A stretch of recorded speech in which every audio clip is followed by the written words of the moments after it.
So actually, when I met him, actually I realized that what good work he's doing. So I thought we should include such type of project in this conference. And because time is not here, so let me introduce our next speaker for this session, Professor Basu from IIT Delhi. He must be very busy man, I think, and I really and be part of this session. So, if I introduce our Professor Basu, he did his MS and PhD in 1993 from IIS Bangalore, and then he became the assistant professor in IIT Delhi in 1998 to 2004, and then he again upgraded in the same institution. He became assistant professor, and from 2008 he is working as a full professor in IIT Delhi, and also he is at the department now. And Professor Basu will be speaking about development of direct hydrocarbon fuel cell technology. And I think he's very motivated with India and Japan. I have met earlier also, and he's very keen to develop the activities between both the countries. So I again welcome you, Professor Basu, and I request you to please start your lecture now.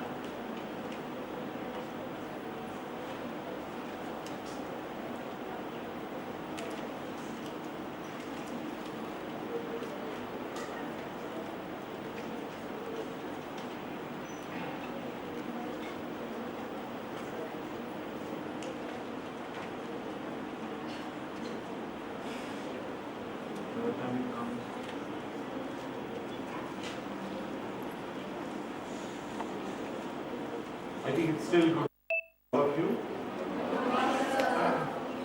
Thank you, Professor Manish Biyani, for inviting me here in this BICON 2015 at the Biyani group of colleges. And I am indebted to him and chairman of this college, Mr.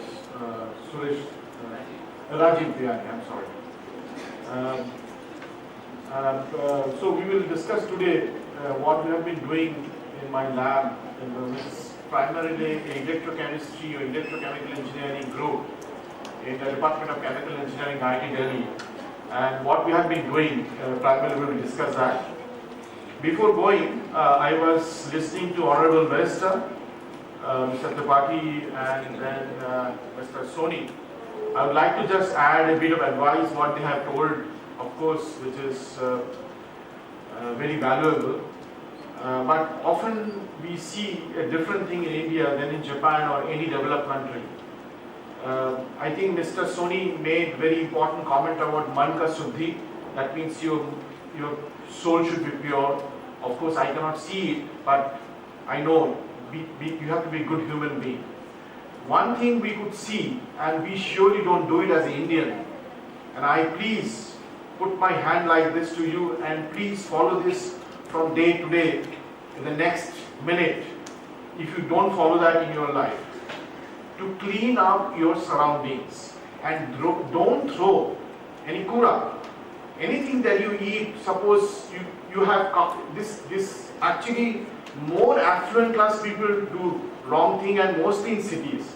We go to villages, countryside, still India is better, clean. They know they clean every day morning in their surroundings. They have a small hut, but they're still clean. The fields are clean. But we who leave the city, as he was saying, we clean ourselves, we keep our home clean. But next to home, we just throw something from balcony. All the dust, all the kura that we gathered, we just throw it on the road. And when traveling, whether you're walking, whether you're going by bus, whether you're in a car, if you are buying kurkure or Lay's chip or anything, Coke, a bottle, you just simply throw it. You just don't care that I must carry that with me if I don't get a dustbin. It's true that we don't have a dustbin, but I can carry that. I had used that, it was in my hand, it was nothing bad. I was taking chips, packet is with me, I put in my pocket, I put in my chola, I see a dustbin and throw it. Please do that, please do that. I know all of you have gone to a good school and it has been taught. And I know I have my son and I know what question he asked me. It is taught in the school when you were young. At the age of 10, you probably were listening to your miss or your teacher and you were doing the same thing. But when you come out of school and when you go to college or university, you see everybody is throwing on the road. So why should I look for a dustbin and why should I put in my pocket or my chola and carry that Coke bottle or a chips packet and then put it in the right place? So all these things, if you think and start not doing it, then all of you start then littering the road. But one of you maintain it, then other one sees it, and you can tell him also, please don't do it. Please pick it up. At least your friend circle you can do it. Okay, even a older gentleman you can do it. If you do that, keep your bus clean, keep your mohalla clean, every place you should keep clean. You will feel ashamed if you go to Japan or you go to any developed country and see how clean they are. They're using same thing, but only simple thing they're doing it, they're not throwing it. Suppose I just eating it, I'm finished and let's throw it like this. No, not like that. You carry it and put it in a proper place. Just do this. Okay, it's Manka Shuddhi, of course it's within your heart. I can't see what is in your heart unless I really interact with you. But this, somebody comes from outside, this I go in the road, you go in the road, you can see. Manish for invited me, and Professor Manish, I met him in Japan, it's true, and it is because of that we have in Indo-Japan some friendship meeting, and that is how I met him, and that is how I am here to share my work that we have been doing in IIT Delhi and elsewhere in the world. And it's maybe little, you might have not known all the basics you may not be knowing, but I will be as simple as that, okay, to convince you, to teach you what can be done, what we have done, and where to go from here to future. And you probably are doing BSc or MSc here, or maybe BTech or MTech here, and if one of you actually get interested in this subject and go for PhD, I will be more than happy. Because it's a big nation, we see that not many people, science magazine, the hydrogen car, fuel cell car. If you have seen some movies, science fiction movies, you must have heard about fuel cells in space or in robots and all kind of stuff, right? So that is why you might have heard about fuel cells, which is a conversion device, hydrogen into power or electricity. And then you run your car and light up this whole building or this room or this whole locality. Okay, I'll come to that a little later. But first of all, I say what kind of programs we have. All kind of direct hydrocarbon. Normally hydrogen is used, but we are using in this case glucose or methane or ethanol or methanol directly into the fuel cell. Normally these materials are being taken, the gas or alcohol is taken, they're being reformed to make hydrogen. And from hydrogen you use in the fuel cells. Okay, but in this case we are doing directly. So we do all kind of like anode, cathode, electrolyte, membrane, the whole fuel cell assembly. And we work also on solid oxide fuel cell, which is like a ceramic fuel cell, works at 800 degrees Celsius. Okay, so you have to know also solid state of ceramics. So we do a lot of development of the material. Okay, so there are three kind of fuel cells in general. One is called PEM fuel cell, proton exchange membrane fuel cell, which works about 80 to 70 degrees Celsius, right, on hydrogen. Okay, I'll come back to basics of fuel cell, and then that thought to be like will give you the backup power. So of course this room require UPS to do battery, so battery you use fuel cells. Then you have a solid oxide fuel cell, which works at high temperature, but efficiency is very high because it works at high temperature. So it can actually work as a thermal power plant, where you make like a 200 megawatt of power, 500 megawatt power, 100 kilowatt of power, so you can use solid oxide fuel cells. And so these are the two different kinds. This is low temperature, this is a high temperature. This is a ceramic material, this is a polymer material and metal catalyst. Then you have a portable fuel cell like direct alcohol fuel cell. Okay, which is ethanol, methanol fuel cell. In your mobile phone, your video camera, your laptop, you require lithium-ion battery. Can you replace this with a fuel cell? Because lithium battery, you have to charge and discharge. In the fuel cell, you have to require actually fuel. So if you carry methanol cartridge, like if you have seen lighter, which has a gas cartridge, a propane cartridge, propane or butane gas, which is under pressure, which is in a liquid form. So that kind of cartridge if you carry, and then you don't require any power. So you don't require power, the methanol is converted through a fuel cell into power and going to your mobile phone, going to your laptop, right? So that is kind of portable equipment that you're going to use it. So as I said, we will concentrate on these kind of fuel cell, direct alcohol fuel cell, which could be on PEM based, proton exchange membrane based, or maybe alkaline based. Okay, so now how this works, schematically shown you here. All of these are our publication, and just put it side by side. Those who are interested can note it down, go back to the journal and can see elaborately what we have done.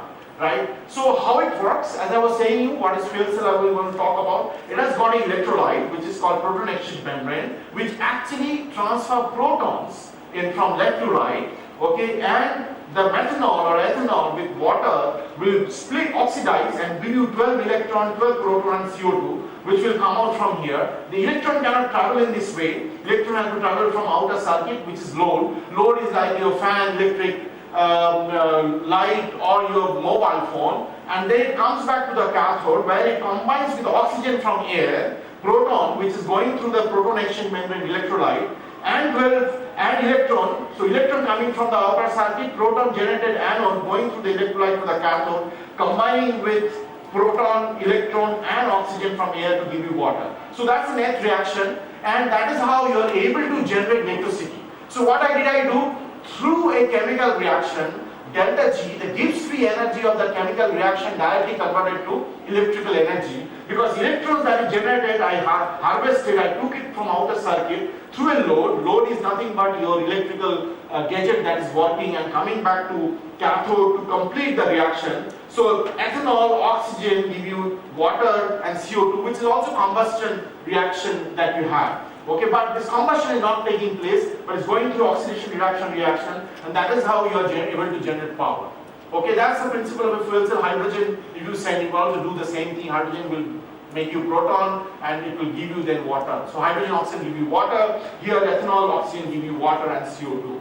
So that's how a fuel cell works, and if you can build this and put it in your gadget, so all gadgets will work. Now you are in a, let's say, there's no power available. You are in Himalaya. You are off-grid place, but you carry ethanol in a cartridge and you have laptop and you don't care for any power. Like you can generate your own power, and as long as you have ethanol, you're going to get power. Or as long as you have methanol, you're going to get power. So that's the advantage of it, right? So off-grid area, no power, no thermal power station, and then you're going to get power long and long time, because how much you can charge, or you carry the charging battery as well, which has also some capacity. That capacity, once it's over, you have to charge it after discharging it. But here, you have to just charge ethanol, methanol, which is a liquid you can just carry, also not difficult to carry. Okay, so we were working on development of different kind of catalysts. So we have talked about catalysts. So I have to find out an anode catalyst which can split ethanol into proton and electron. If it doesn't do, then of course I'm going to fail. So the work we had done here is to develop different kind of catalysts. Okay, so which we made catalysts, and we shown you TEM, the size of the catalyst, the size distribution, which is about 5.8 nanometer, and then we do voltammetry. Okay, so voltammetry, if you know, fine. If you don't know, it's simply 3 electrode assembly. You have a working electrode which you want to check. Then you have a reference electrode against which you are measuring voltage, and a counter electrode to complete the circuit, because you have to have anode and cathode to complete the circuit, right? Then only current will flow. Okay, that's what you do, and from there you can find out actually whether it is active or not. So if you have get current, that is active. That means if it has gone through the oxidation process, electrons are produced. That means electron produced means current is measured. Once electron produced, it moves through the circuit, you can measure through ammeter the current. And the current is what is plotted here, and the voltage at which is happening is given. So more current you get, more is the oxidation of ethanol, right? So this is shown you here. One of my student Jyoti was working with me on direct ethanol fuel cell. So a small fuel cell assembly is shown you here. This is a membrane electrode assembly. So you have an anode and a cathode and electrolyte, and then you have a fuel cell test station, and we measure the small fuel cells are shown you here. And so this is a schematic diagram of the fuel cell. So you are sending ethanol and water, you are getting CO2. Some it's not that completely, that's how it doesn't go complete oxidation, so you get bound to get some acetic acid and aldehyde, and this side you have oxygen, give you water. So the highest peak power density we got about 30 milliwatt per centimeter square. You have to talk about in terms of the area, because electrode area is the highest. The more the electrode area, more the reaction site, more will be the current. So that's why we mention everything is milliwatt per centimeter square. So we got about 30 milliwatt per centimeter square, and that is the highest reported at that time in the literature. Then we work on SBA 50, which is template, and make a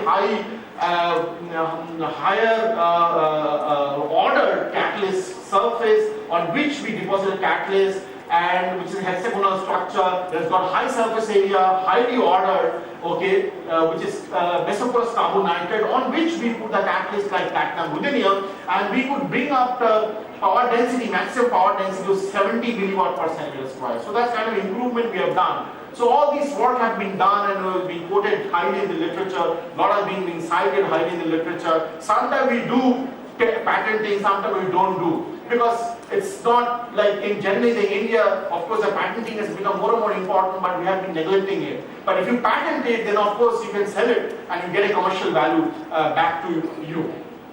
Okay, and so that's what ethanol PEM fuel cell we talked about. So I don't want to. Then the next type of fuel cell we worked in, that was a low temperature. I said we operate was 70 to 80 degrees Celsius. The next solid oxide fuel cell that we're working on, if I want to have a gas, like we have a lot of gas, methane, propane, butane coming up, right? From crude processing or from the natural gas field, a lot of methane coming out. So methanol, ethanol is not a primary fuel. You have to take methane, get methanol, or you have to have agricultural product, ferment it, get ethanol. Propane, methane, almost like a natural product which is there down in the earth crust. You can get a lot of methane out of there. Of course, you have to probably take out your sulfur dioxide. You have to clean it, but methane is kind of a fundamentally principal fuel that you get.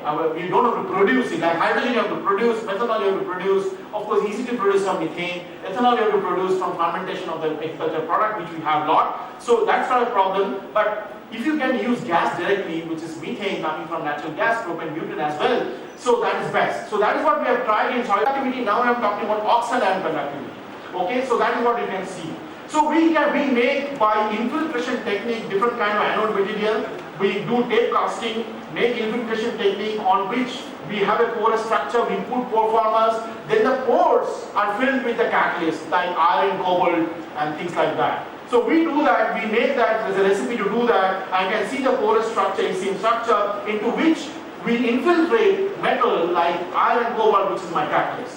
Okay, then we make, this is a button cell, we are operating out to 800 degrees Celsius, so it's very difficult. You cannot use stainless steel for casing. You have to have all ceramic material, isn't it? So we put them in a furnace, and then we measure the current and voltage. This is how we put fuel here, fuel comes out, it is open to the anode side, between electrolyte, cathode is open to the air. Because you record oxygen, oxygen is easily available free of cost. It is coming from air. And so then you measure current and voltage. So this is my cross section of a fuel cell. So you have a porous anode structure infiltrated with copper or copper ceria or copper cobalt, copper iron kind of catalyst. This is your dense electrolyte, which is YZ, Ipsia zirconia, ganglion of ceria, and you have a cathode material with the LSM. Okay, you can see with hydrogen we have got 350 milliwatt per centimeter square. When we use butane here, C4H10, we got very good results, about 250 milliwatt per centimeter square, but different ratios of copper or iron. There was some deposition of carbon taking place. The main problem is the coking and carbon deposition. And then we tested about 50 hours. There was little degradation here, about 20 hours, but up to 50 hours there is no degradation, and we believe that it will maintain, and we did up to 200 hours and it did maintain the voltage. Okay, and then we did the same thing with methane with a copper iron ceria YSZ anode, and we checked with hydrogen as well as methane. You can see with hydrogen methane there is actually improvement in the results with methane because of the coking, and because of the coking there is a connection and electron conductivity. That's why we good results, and we get 250 milliwatt per centimeter square. This is a cross section, and after the cell operation and there is no degradation. And you can see, normally if nickel is used, there is a degradation cracking.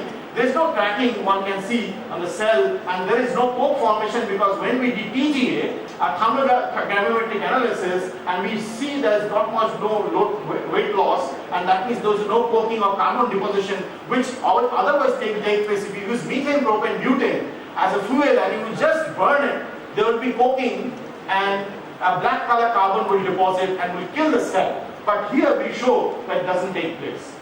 Next, the last one topic I'm going to talk about is glucose fuel cell. You have a lot of interest in biotechnology in this forum or in this conference. Okay, this is kind of micro fuel cell, micro glucose fuel cell we are working on. The idea is for body implant. So you have a pacemaker or you have a prosthetic finger, leg. You require power to work on. We can use lithium-ion battery for that. But can we use a body fluid?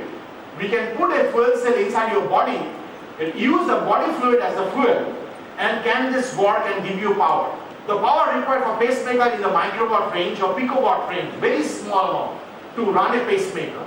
If you have a prosthetic, you have a finger or you have a bionic eyes, you don't want to carry a big lithium-ion battery, but if you have a small fuel cell planted with a bionic eyes here, which takes the body fluid, possibly glucose which is there in body fluid, can it run a fuel cell and gives you power, because you have electronic MEMS in your eyes, which is your bionic eyes or ears or your broken finger. You put an artificial finger here and you require power, or maybe your limb.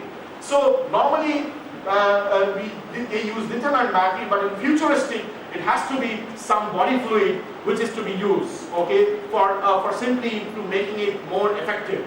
So we were working on a chip to make a micro fuel cell, which is in a micron level a channel on which we have coated with the anode and cathode catalyst, and we are using glucose as a fuel. Here of course we are showing methanol, but we start with the methanol to show that it works for methanol, and then we also worked on glucose to show that we can actually generate energy by using glucose, and body fluid does have a lot of glucose.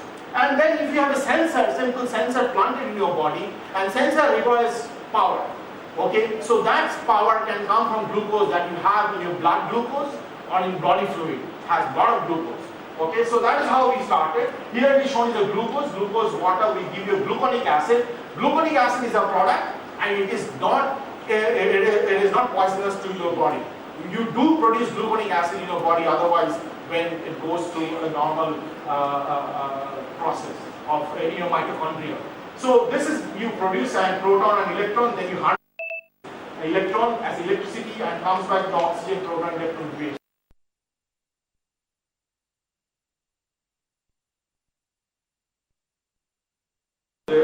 And that was in 2000.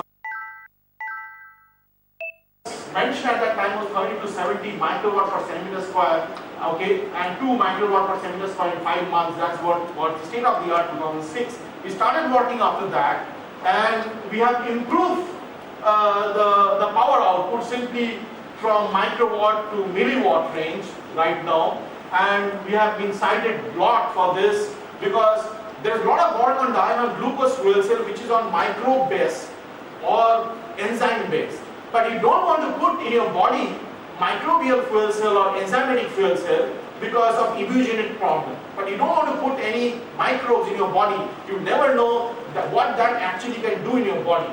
If you put simple metal, no problem. Okay, we do put a lot of metal in your body and with the biopolymer engaging it. So it's not going to create a problem because you have a lot of artificial lean replacement of your femur bone or all kind of bones and all of these. Okay, so that is what we were working on. So this is your glucose fuel cell. This is a small fuel cell that we made in our lab, which is actually casing is big. Inside it is about 1 centimeter diameter and 1 millimeter thick, which is shown you schematically here. Anode and cathode, and open to oxygen this side, and inside this is your which is your fuel, which is restricted here as like a batch process. Okay, which we made first, and then we actually try to develop different kind of anode catalysts which will actually oxidize glucose into product. Okay, so we were working on platinum, palladium, bismuth, platinum, gold, platinum bismuth. So we got good result on platinum gold, platinum bismuth, which is blue color showing you high current. And if you see the poisoning effect, which is not much, even we get to greater scans. So we did a lot of studies on how degradation takes place. Okay, then we could go, as I said, microwatt to milliwatt, which is our 101.4 milliwatt per centimeter square, which we reported sometime in 2010, 11, and so on and so forth. So that was quite a big improvement from microwatt range, picowatt range of power output that Staten has shown in Germany sometime about 2006 or 7. Then what we have developed our anode catalyst. And at that time, most of the people working on microbes. And no, if you want to put in the body, that you should not be using it, as I just told you why. Okay, there's a substantial improvement. And further, we have used a new kind of electrolyte that was based on alkaline electrolyte with alkaline exchange membrane electrolyte, and we could further improve to about 5 milliwatt per centimeter square, which is a big improvement, and we had a lot of publication and a lot of citation as well. And then that was a little bigger in size. I said millimeter diameter and 1 millimeter thickness. This is really in micron range. So your fuel and oxygen coming. You don't require any membrane that we have talked about, because it will maintain a laminar flow, and you can find out a load and then you can get electrons. So that's what a Y-shaped channel of micron size, which will be 100 micron length and width. So about 100 micron depth and width, and length could be a little bit millimeter, so that there is no mixing of two flow here, because it will maintain a laminar flow because it's a micron size channel. So that is what we made here, a micron size channel. In fact, part of the work is done in India, in IISc Bangalore, and in Toyo University, Japan, in Nano Bio Center, where one of my students goes and work.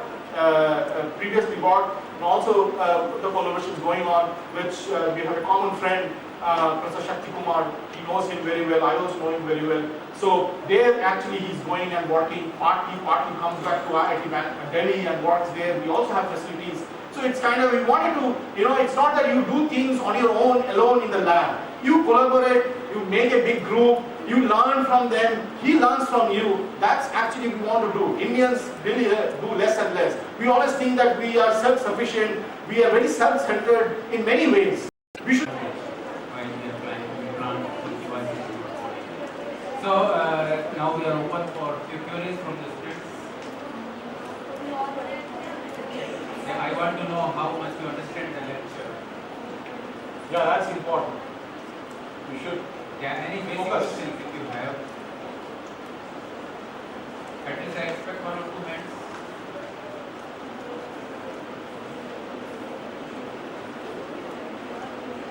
You can ask any question. If you understand, don't understand, you have to be free and ask whatever you have in your mind.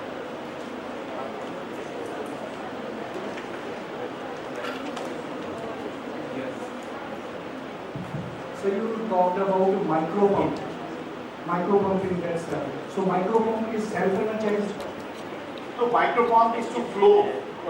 You have a sink where you are storing your fuel and oxygen, and it has to flow through the channel. So for that you will really require a slight pressure to be maintained, and it requires power as well. So power will come from the cell priming kind of thing. So power will come from the same fuel cell. It will take away very little power. Very little power. Very little power. So it will come from the cell, whatever generated to start with. But starting also, because you have micro channel, it will also some capillary effect, the process will start. But micro pump will be faster to pass the fuel through the channel. So it will use the power from that fuel device itself to run the micro pump. It requires really very small power. All this micro piezo based power. Very small power.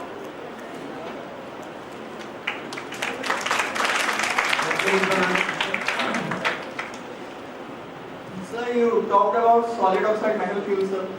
In your slide, you showed that natural gas can be used to produce electricity directly.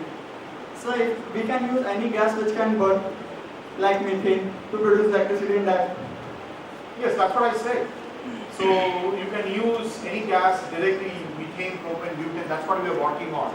Normally, if you talk about hydrogen fuel cell, people would take this kind of fuel, which is a primary fuel like methane, which is kind of natural gas available in the nature, to be converted to hydrogen by reformer, then used in the fuel cell. That is what the technology developed. Everybody is demonstrating, like all car companies, you know, the Honda, Hyundai, and others, Chrysler and BMW, everybody. But you are spending some energy to convert methane to all the natural gas or the propane, butane or crude naphtha to hydrogen. But if you can directly use it, then you gain lot. Okay. But the problem is coking. So that is what all the time we were trying to answer that problem, that how we can stop coking, and can I do internal reforming within the cell where it will go through directly oxidation reduction reaction. Instead of making hydrogen, that going through oxidation reaction, propane itself goes through oxidation reaction, methane itself goes through oxidation reaction. That is what is a very challenging task. It's not that many people are trying. We will try it, given up also, but as a researcher, you should try to do that, isn't it? What people are doing already done, there is no point doing it. You have to do something new. Because if I can do it, then it will be beneficial, and if I really can do perfectly, then of course you will know my name anyway. Thank you. Is there anyone? Girls should answer. I want girls to, you are girls college, and I'm happy to see that. Because we in our country, all we know, you are in city, possibly you are privileged, but in the countryside, girls are not privileged. So we should encourage and should help. And you also being a girl should help them. Please. Sir, I want to ask you talked about ethanol liquid. So I want to ask that liquid is kept in it, or we have to pour it time to time for getting power? I'm not showing you a picture, but it was demonstrated about 1999 by Mitsubishi, and then there is a like Sony 10 years back, and before that there's some other company who makes laptop, who made laptop first. I was just not able to remember the name of the Japanese company who made the laptop first. Toshiba. Like it is the Toshiba first who demonstrated laptop with a cartridge and a fuel cell at 1999 in a Hydrogen Expo. So the cartridge, like if you've seen a cigarette lighter, that's a cartridge. So you can take the cartridge, you can put more fuel, or you can put a new cartridge. So their design was a fuel cell having a cartridge at the back, which is like you can see like a glass having fuel, and you have to take, when it's over, just take it out and put a new cartridge. So fuel, with this ethanol, which is not a dangerous liquid to carry. Methanol, I agree. Methanol is a poisonous, so it has to be really carried very carefully in a box. But ethanol, there is no problem at all. If you use ethanol as a fuel, and you can carry it, the cartridge has to be carried. Once it is over, you replace the cartridge. That's what you require. And the requirement of fuel is very, very small. Very small. So it will take many months to big cartridge to get over. So we can say that we can pour it or fill it the container after time to time. When Yeah, with the economically, if it's commercialized, then the fuel cell and the cartridge will be available. You buy a mobile phone and battery together, or then battery is gone wrong, you just throw it away and you buy a new battery. Similarly here also, it will be available with the fuel cell and the cartridge. So your cartridge is over, you go to that, they will fill the cartridge and give it to you. Or you buy a new cartridge. So that's the model they're looking at. Of course that was big, but now people have come with a small, Motorola demonstrated again, not now, about 10 years back with a mobile phone. So that small fuel cell. And then Lilipuchi, and there's a company in US which is not selling in the market, solid oxide fuel cell with charger, which is small charger. So like you have now lithium ion battery charger, which everybody now buys and carries while traveling for charging. We don't get charging port. So they have a small, Lilipuchi name of the company, and that makes a small solid oxide fuel cell, which actually for charging purpose. Like this small. So just, Professor Basu, are you looking? Okay, just about some immediate application of your direct hydrogen, both these two cells. We are, some company comes to us, like right now ONGC would like to develop, they are they are working with us to develop solid oxide fuel cell for their wellhead. They produce a lot of methane. So if they in the offshore they require a lot of power, and methane solid oxide fuel cell can give their power. Power comes down from photovoltaic. In the monsoon season they have a problem. That's we are working with GAIL. We are working on some project, similar project for the methane. Okay, and GE sometime back they came for the glucose. But then I did not materialize. I don't know what is the reason, but G showed a lot of interest in the glucose fuel cell once upon a time. Okay, so that is how we are working, but that's what I would like to answer to you. But I hope there is a good application for micro utility generation micro machines. Yeah, Japan there is a lot of activity. Yes. Yes. One last question. Yeah. So you have said that we can use it in our body. How it is used and how it works in our body? No, that is envisaged right now. It's not that it's being only a group in France in CRLS. They are also working on similar thing. So they actually showed that if they made a cell which is biocompatible, they put it inside an animal.